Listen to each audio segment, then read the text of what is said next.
Hey there, it's time for the show, the Tatiana Show, where you make friends and talk life and crypto.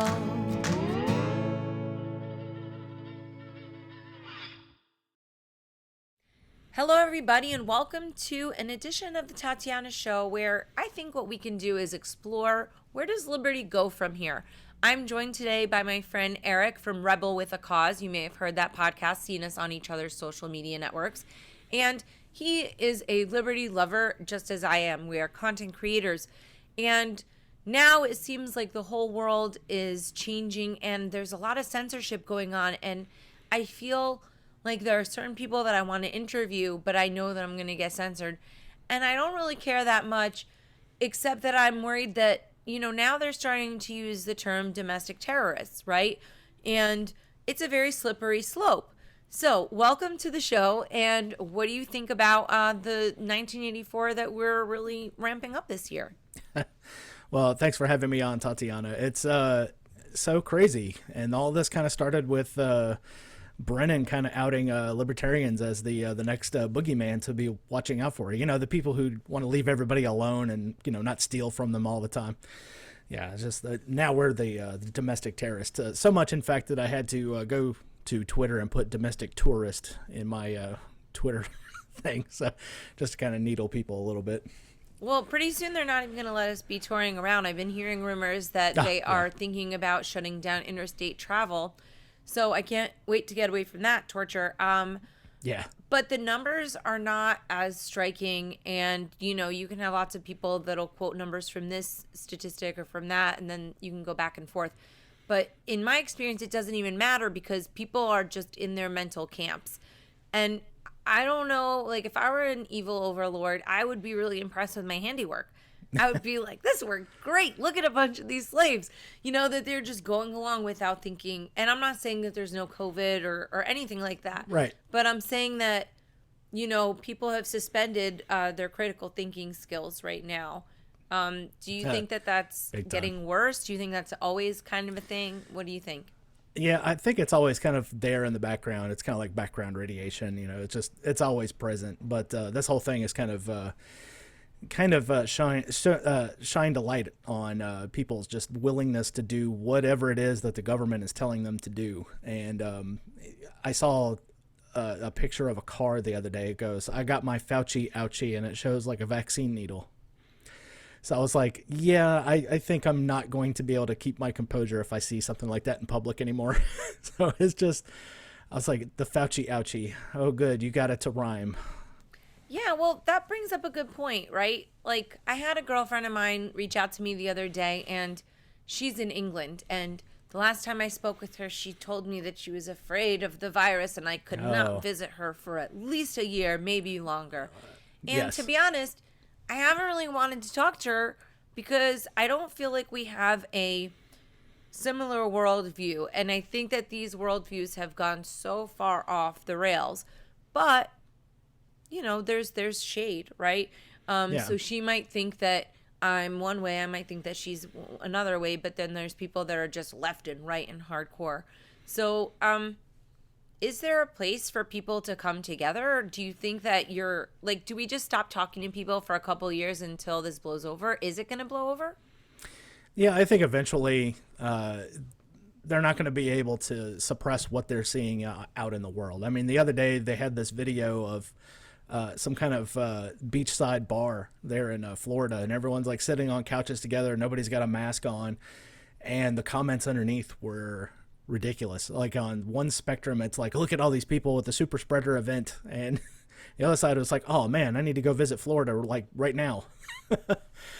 And then you want to talk to some of the Biden supporters, and they're like, yeah, we need to put a blockade around Florida. Don't let anybody out. And I was like, they've got the second oldest population. You think anybody who would have completely died, where they would have had dead bodies stacking on every street corner for ambulances to come pick up in the morning, it would have been Florida. But that's not what the numbers are showing. So it's at some point they are going to have to take a look around and say, okay, maybe it isn't as bad as I think it is. I'm not going to say that I was wrong because people are never wrongs, but they'll have to start saying, okay, all right, maybe I'll I'll start listening to what Tatiana has to say.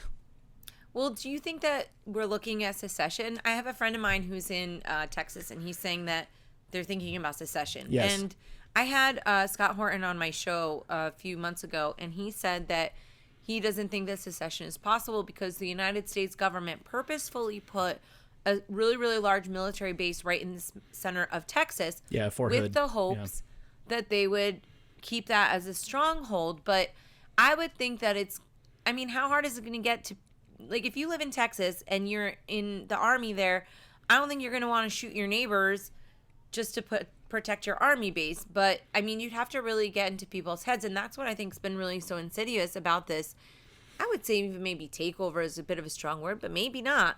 Yeah. You know, it seems really based on that. So what do you think is the likelihood of secession, and do you think that other states will join? Yeah, I think it's getting a little bit closer each day. I mean, if we're starting to see, the libs out in California saying, yeah, maybe, we've got the 5th largest economy in the world. We can handle it by ourselves. And I start talking to some of my lefty progressive friends about peaceful divorce. I was like, when a woman is tired of her husband's shit, she asks for a divorce, they get a divorce, and that's the end of it. So why wouldn't it be the same way for they keep drawing on the Civil War example, and I was like, well, you have to understand that was Abe Lincoln not allowing the South to take their ball and go home. And there is a reason why all of those army posts started going up after the Civil War in the South. I mean, they're in Fort Hood, Oklahoma, Alabama, Georgia. They started putting all those things down there for a reason. It was to let the local populace know. It's like, hey, we're here to stay because we're now building a fort here. So, wow, yeah. I didn't know that. Okay. Yeah. Well, it's a little bit of an intimidation tactic. But, I mean, you liken it to a divorce or whatever. But the thing is that this is a very abusive relationship at this point. Oh, yeah, and really.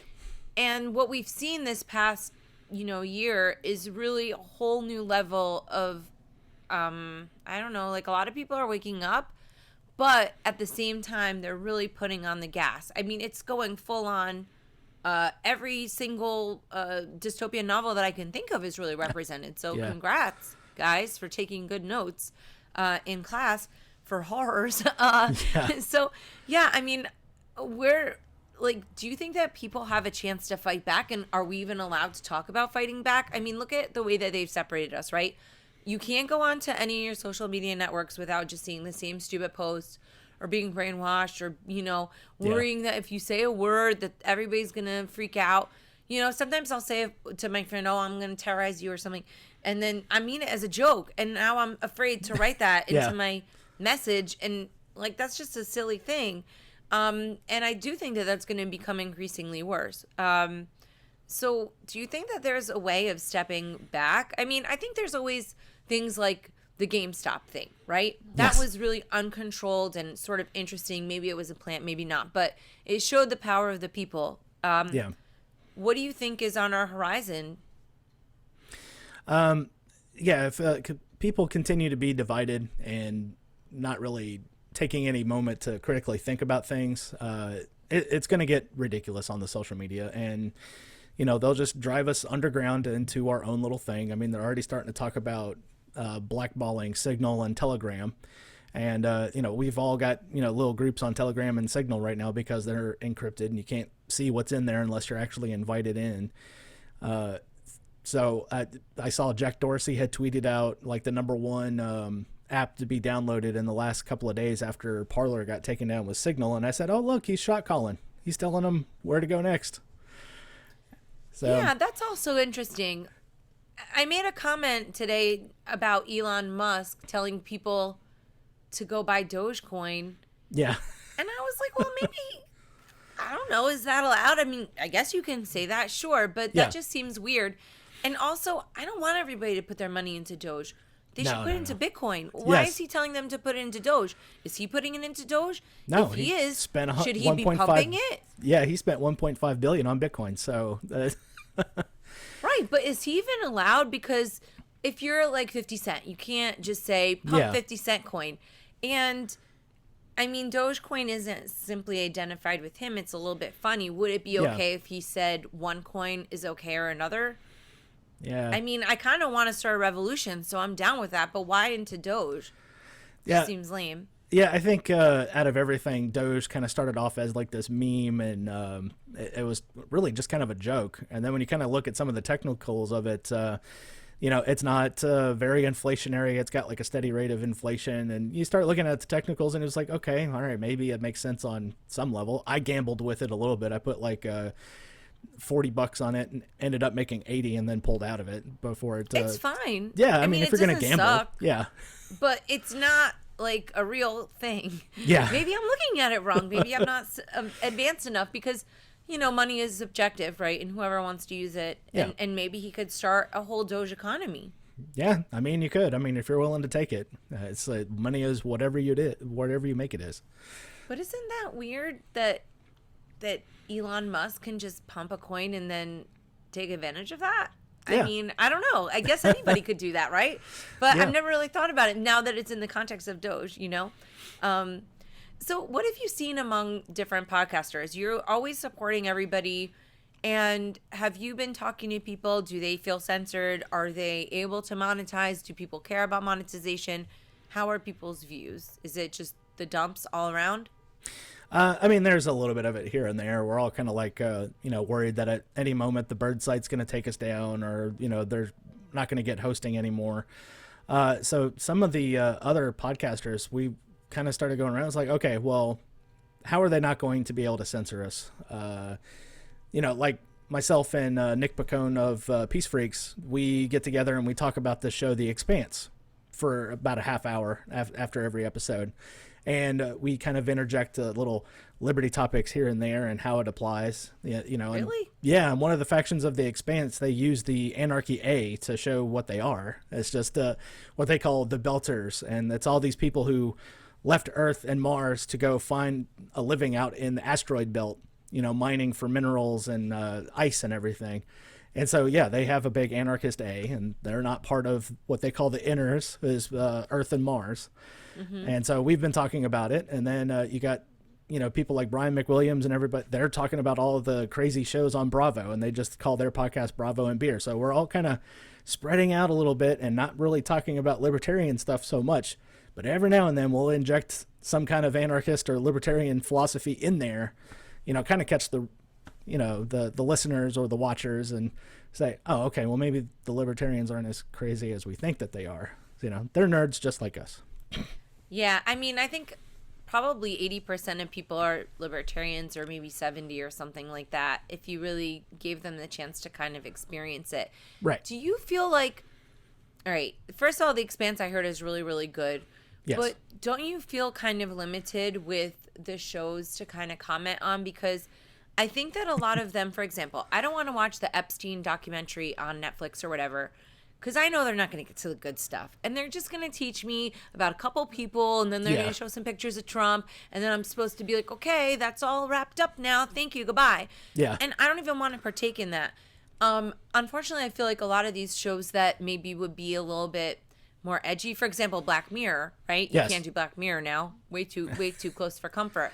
And now all these shows, they want you to just go back and suspend reality. They're talking about the stupid Emmy Awards or Golden Globes. Like, I give a crap about those. The Emmys gave some murderer an award for Cuomo, being the best liar. Oh, my God. It's like, come on. So, yeah, I mean, what do you think is it worth watching TV right now? What are your other shows that you like? Because Kenny on our team really likes he really likes The Expanse. So I have to check that out. I like sci-fi. So tell me, what else is good? Other than that, let's see. We've got some really good stuff in the works. We got another season of The Witcher coming out. That was kind of based off of a book and a video game. Yeah, that's the Polish one, right? Yeah. So I have a question about that. I want to see it because I'm Polish and, Poland, yay, whatever. Yes. But I feel like it's going to just be violent. And I'm sick and tired of watching things that are very violent and depressing. And I feel like the world is violent and depressing. Yes. I'm good, So Yeah, don't watch Game of Thrones. yes then. or no? Yeah. Not for me? Well, it's violence, but with a reason. There's a lot of the times the Witcher character himself kind of takes care of these monsters because the villagers pay him to take care of these monsters. So all of the violence that he displays. I mean, it's kind of like I really don't want to do this, guys. You guys don't know these monsters. I know them. You know, I can go talk to them if you want. But then there's like some other things. So all the violence that's in that show it does have a reason for it. But yeah, sometimes they go a little bit over the top.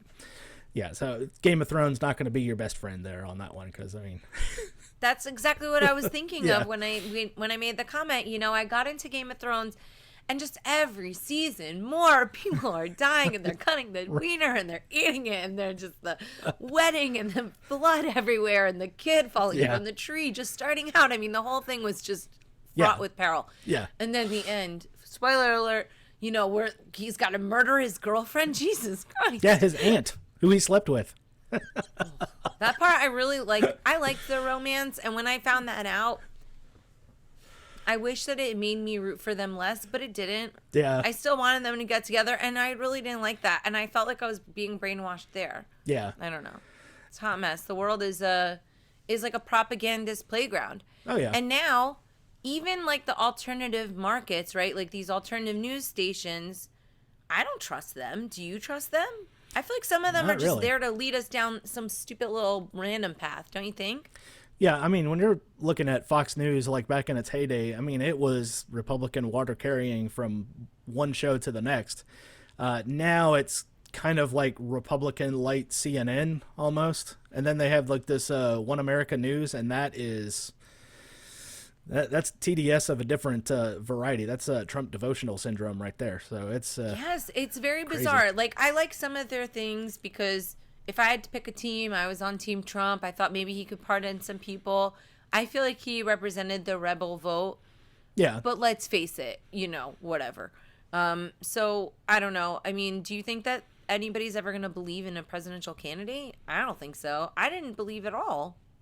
Well, if there's one good thing that Donald Trump did was he definitely sucked all of the legitimacy out of that office as he could. It's like even with Biden, you've got Democrats and the Black Lives Matter supporters all going, why did we vote for this? I mean, now he's like talking about taking away some of the protections that were in place even during Trump.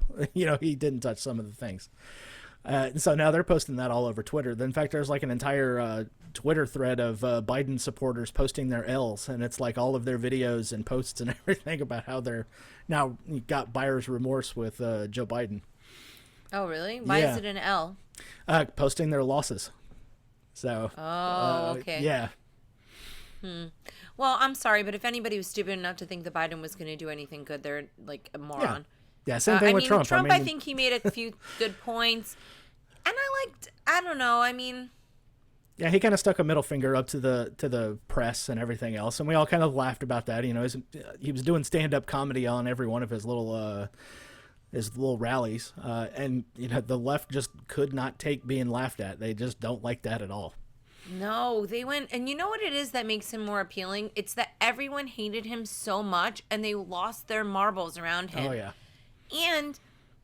And I liked that he was bullying around some of the prostitutes because I thought that they deserved it and they deserved to be made fun of. And the fact that he brought Bill Clinton's rape victims to the debate, classic. He did a lot of good things, and his YMCA dance was hilarious. And also they made him into the underdog.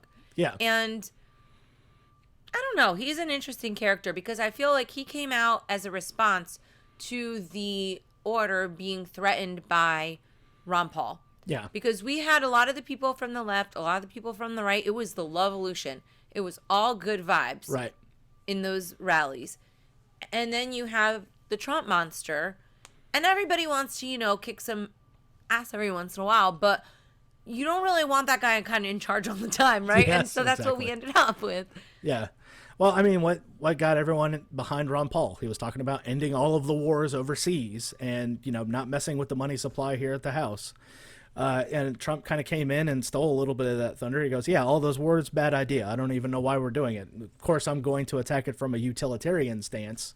You know, we can't afford this. Okay, fine. I'll take it, you know. But I'm with you. I agree. Yeah, he was the anti-war candidate. I don't even think... I don't know. I don't want to lie and say that there weren't parts of me that liked him. I also disliked him immensely in other situations. what he did with Julian Assange is unconscionable and Yes. basically thumbs down. Same thing with Ross Ulbricht, Snowden. I mean, he's full of crap. But there were parts that I liked about him. But isn't that sort of like a sociopath's quality? I'm not calling him a sociopath, but He's a there are politician, people, yeah. but not just politicians, like people who are kind of narcissistic. They have that kind of quality where you want to be around them. I had a couple different bosses that were, pieces of work. Yeah. But even though they were evil, I would still find them entertaining and I would laugh at their jokes. Yeah. So maybe he's kind of like that. I don't know. Yeah, I mean, you But ever I seen... miss him compared to Biden. I definitely miss him over Biden. What do Yeah. you think? Do you think there's a difference? Well, I mean, between Trump and Biden, yeah, huge difference. One is suffering from dementia and, is being abused by his handlers by throwing an old man out there who should have no place in front of a camera anymore. And then with Trump, it's, he's kind of like a mixed bag. But I guess that what makes him relatable to most people is, we know these people in our own lives. On one hand, they're kind of a dick and an asshole. And on the other hand, they're giving you like $20 out of your pocket because you're, need gas for that day or whatever. So, he's kind of a mixed bag. I mean, you kind of love some of the stuff he does, hate some of the other stuff that he does. And you're just like, oh, no, why did you say that of all things? But, it's just, I guess he's a lovable character in some respects. But just trying to get into the minds of other people to try and figure out why they think he's going to be the savior one second and then, an absolute demon on the other hand. So it's just really funny. Was he ever given a fair shake, though? I mean, oh, no, people not were from the trolling beginning. him since the second he got there. And, of course, he invited it, I mean, do you think that people are going to be more willing to submit to cancel culture, for example? Because now they've seen it in its full glory, right? Yeah. And it's getting worse. And I mean, not that I'm the biggest fan of presidents and stuff, but I'm pretty sure you're not supposed to take them off of social media while they're president. Like, whoa there, Buster Brown. And this whole discussion of, the invasion on the Hill, the insurgency. Yes, I mean, insurgency. Oh, you would think that we had, like an actual insurgency. And in reality, it was just a bunch of people that were like pissed because they didn't feel that the election was fair. They didn't know what to do with themselves. They didn't feel like they were getting it redressed in the courts. They came in and they shook things up. Yeah. I mean, And then, shouldn't they maybe, don't we pay for that place? Yeah. I mean, it's, kind of our house. I mean, if you really want to get down to it. Don't you feel now like, don't you feel a little bit afraid like they're going to come and get us for even this conversation? I do. And I don't want to feel like that. And I feel like F them. Yeah. But I'm wondering, there's going to come a point, if you look at history, that's going to become dangerous. And if it was ever going to be dangerous, it's when Biden, the prince of the freaking Patriot Act, his son, the prince of freaking foot jobs, Kamala the cop, who got ahead by what. Yeah. And I mean, like, we've got a really good cast of characters for a freaking nightmare scene. I don't know. Like, are people gonna keep voting? What if Rand Paul ran? Would you care? I would maybe vote if he ran. I mean, he ran the last time, and we're all like, okay, Rand, I guess. I mean, you're gonna go to a barbershop, and everyone's going to ignore you while you're in there while you're speaking. So. Yeah, he's Rand Paul is not Ron Paul, and occasionally when he gets it right, he gets it really right, and then when he's wrong, I mean, it's like, oh, come on. you have the genetics. You could be so good, but no. Yeah, he's always been sort of a mixed bag, but all things considered, it's like you're starving in the desert and somebody brings you a McDonald's. Like, no, it's not, a steak or whatever, but it's still generally the same thing. And it's going to get me than through nothing. for today. Yeah. Hell yeah. Yeah. And I think he's done a lot of really great things. Just like a McDonald's burger can be occasionally extremely delicious. I'm not saying he's full of McDonald's because I think he's better than that. Yeah. But no, he's not his father. Yeah, he's more like Five Guys, if anything, I guess. I wish that you didn't say that because I've been thinking about Five Guys nonstop. Oh, no. And I'm worried about Triggered. food addiction. Triggered. So speaking of like health stuff, right? Yes. Everybody's talking about masks, and some people are saying you don't need masks. Have you done anything this year that you think has been keeping you healthy? What's been your experience this year with COVID? Have you learned anything from this experience? Yeah, from this whole experience, it doesn't matter how much science is going on out there. As far as the mask thing goes, I've been pointing out, it's like, look, guys, this whole mask thing has been studied for over 70 years. There's 12 different studies. It only works in a very specific controlled environment called an operating room, and that is to keep spit and sweat from dripping down into a wound that a surgeon is working on. It's to keep a bacterial infection from happening in a patient. Walking around and breathing into a piece of cloth over and over again all day long, you're breeding problems. So it gets really ridiculous, and I've even had to explain, like, all right, so a virus is less than a nanometer across, and your mask has got huge holes in between the fibers. If you scale it up, it would be like flicking a frozen pea through a chain link fence. You're not stopping anything. So. Right. But do you think that they care? Because I don't think that they do. I've seen people... It's all feelings and virtue signal. And I've even gone so far as to say, it's like, oh, do I need to wear garlic and a silver cross to ward off vampires too? I was like, well, that's not the same thing. I was like, yeah, it is. It's exactly the same thing. It's magical thinking. Frankly, if you had garlic involved, you'd probably be more immune to the freaking corona than by wearing the mask. Hey, I'm a quarter Sicilian. Heaven smells like garlic to me. So. Oh, me too. Sicilian buddies. I like it. Yes. Cool. So what's going on for you this year? What kind of content do you want to make? Yeah, like, do you have any kind of things that you did last year that you were proud, any kind of progress that you made? Do you think that there's any new people in the community that you've been really feeling their energy and feeling like they're contributing? Yeah, I mean, when I turn around and look on Twitter and some of the other social media, there is a ton of anarchist and libertarian types all over the place. They're cropping up like weeds right now. A lot of them still have really bad, shitty ideas, but that's okay. Everyone doesn't start off, supreme voluntarists. So it's been kind of really good to see that the quote movement is going somewhere. As far as content and everything, I'm seeing podcasts come up, seeing some of the podcasts go away. As for myself, I'm trying to write a science fiction novel right now, so it's just trying to spread everything out there. So it's been pretty good. What's the science fiction novel about? What made you want to do that? All right, so I am the world's worst person when it comes to writing things, because I'll start a book and get a few chapters in and then stop for years. So this time I decided I was actually going to stick with it. And so it's a story I've been kicking around for a long time. It's a bit about this guy who can literally take over the bodies of certain people. Just he can see everything that they can see as long as he's close enough to them. Like the NSA. Yeah, exactly. But he's a private investigator also, so he kind of uses some of this, I guess ill-gained knowledge for investigations and stuff like that. So I'll leave it right there. I don't want to give too many spoilers out.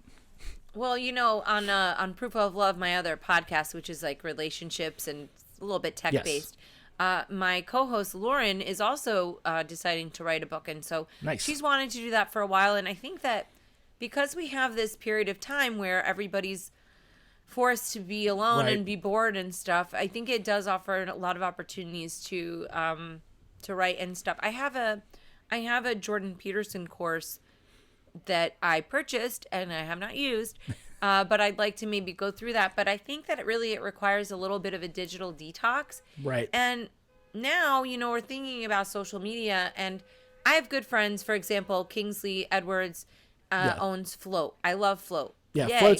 Float's great. You should be on Float. Float's like the best one in my opinion, just because, they're my buds. And I also really like the user experience. There's other good ones. But I'm thinking, do I really want to take this up? I don't think that the ROI on social media is anywhere where it needs to be. So I've been reading a book about a digital detox, and I think that might be a good way to clear the air and then maybe take up a book or something like that. Do you feel like, is that something that you've thought about? I know a lot of people are getting off of Facebook. Did you get off of there or no? Yeah, I've deleted both my Facebook and Instagram accounts. I'm not on there anymore. Full deletion. I've got all of my data, and those accounts aren't open anymore. So. Okay. Do you feel liberated? Yes. I don't have to deal with, trying to school family members and stuff that, think Trump is literally Hitler or the other way around, and it's like okay, I'm not seeing those posts anymore. I'm feeling better. I'm not getting lost in Libertarian Party gossip and garbage that's been going on too, because I was a member of all of those groups because I was the elections chair for the Louisiana Libertarian Party for a while. So that's like, okay, I'm done with all that. I don't have to deal with the drama that goes with that anymore. So yeah, it's a little bit freeing. I'm horribly addicted to Twitter, so I'm gonna stay on the bird side as long as I can. Well, I think that you are managing your content pretty well. I don't know. I think it's a little bit hard to make that leap. And I think, it's also very difficult when you don't know if you're going to lose your people, right? Yeah. Because that was part of the reason why I did Tatiana Coin, was because I felt like I kept making these audiences for somebody else and then I would have to pull it. Yeah. But these days we're so censored that I almost don't care. I'm like, oh, you're going to censor me? Whatever. Yeah. Like, you're not letting me be seen by anybody anyway, so what do I care? Yeah. I like the idea of being palatable to the average person, but I'm not really sure that that's possible anymore. I'd rather just be myself. It's a little bit freeing. It's like, oh, you're not even going to let me compete in a fair fashion? Well, screw you. I'm just going to say whatever I want at this point. Yeah. And that's why, even though I'm articulating while we're talking, oh, I feel scared talking about these things, I've been personally examining that feeling and saying, all right, is this the point where I censor myself, or is this a point where I say what I'm thinking and that's just how it goes, and then hopefully they won't catch me? Yeah, I can definitely feel some of that. And I've said some rather radical things the other day on some people's podcasts, and you just kind of have to throw. It's like, well, I only mean that in Minecraft. I'm not actually talking in real world. This is just Minecraft. Well, I don't think that anybody's going to believe that I'm playing Minecraft. Right. I'm just letting you know.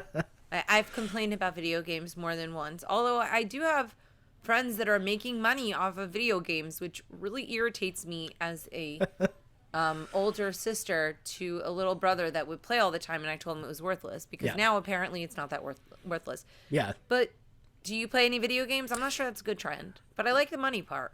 I play video games very casually. Being a working dad and everything, I've got time on the weekends to play a little bit here and there. It doesn't consume my time all week long. It's just my extension of, it's like, okay, I'm going to take a couple hours. I'm going to play this video game, and this is just for me to turn the old noodle off for a couple of hours. And then I'll come back to doing everything else. So, yeah, I don't get too ridiculous with it. Yeah. Well, it's a good year to kind of like re-examine that. I think that, like with anything, it's a matter of moderation. But I think moderation can be very difficult. So it's a tough balance to maintain, because there's sometimes I'll be in the middle of playing and you just think, it's like, man, if I can go a couple more hours, I can get this achievement and then I can log off, and then you just it's like, no, but it's time to make lunch, it's time to make dinner, I got to get off. I wish I was 10 years old and could just throw an entire weekend playing a game, but not 10 anymore. Yeah, well, I don't know. I feel like I'm just getting carpal tunnel from looking at the articles and stuff. I'll be laying in bed and I'm scrolling. I'm like, what am I doing with my life? My life is no better at all from any of it. And so I'll catch myself and I say to myself, is this making my life better? And then 90% of the time, the answer is absolutely not. Yeah. So I try and use that, but I don't know. I think it's time for some more books. Oh, yeah. So where can people catch up with you? So I don't think I let you answer. Like, do you have some upcoming guests that you're excited about? Yeah, so I'm going to have Citizen Hush on, and that'll drop tomorrow, in fact. And then next week I got Rachel Tobias from New York, one of your fellow New Yorkers up there. She's a comedian and everything else, so that'll be a pretty fun talk. And then after that, who knows? So we'll see. Excellent. Okay, cool. Well, I think that we covered some good stuff here today. I just kind of wanted to touch base, give some props to another Liberty lover. If you guys have any questions for us, let us know. Maybe we'll have you on another time. I'll come on yours, you come on mine. Yeah. And then we'll, that sounds awesome. So I don't know. Give me your links. Where can people find you? Well, you can find some of my stuff out of my website that's still kind of like constantly under development. It's rebelwithacausedpodcast.com/podcast if you want the episodes. You can always find me on Twitter at EricTheRed79. That's just my nickname I've had since high school, so no use getting rid of it now because my name is Eric. I'm redheaded and, kind of built like a Viking. So, Wait, I have a question. So what is your number one cause? What is the cause that you are rebelling for? Oh, the cause is liberty, for myself and for you and for everybody else, Okay. Yeah. I like that. Cool. All right, guys. Well, thanks so much for checking out the Tatiana Show. Thank you so much, Eric, for joining us. Make sure to check out his podcast, and we'll see you next time on the Tatiana Show. Bye. Peace. What's the point of all this technology without a little love in our lives? Our hosts, Tatiana Moroz and Lauren Kasovitz, have come together to bring you Proof of Love. Go to proofoflovecast.com. The Tatiana Show has been brought to you by CryptoMediaHub.com, a boutique marketing and PR agency for Bitcoin and beyond.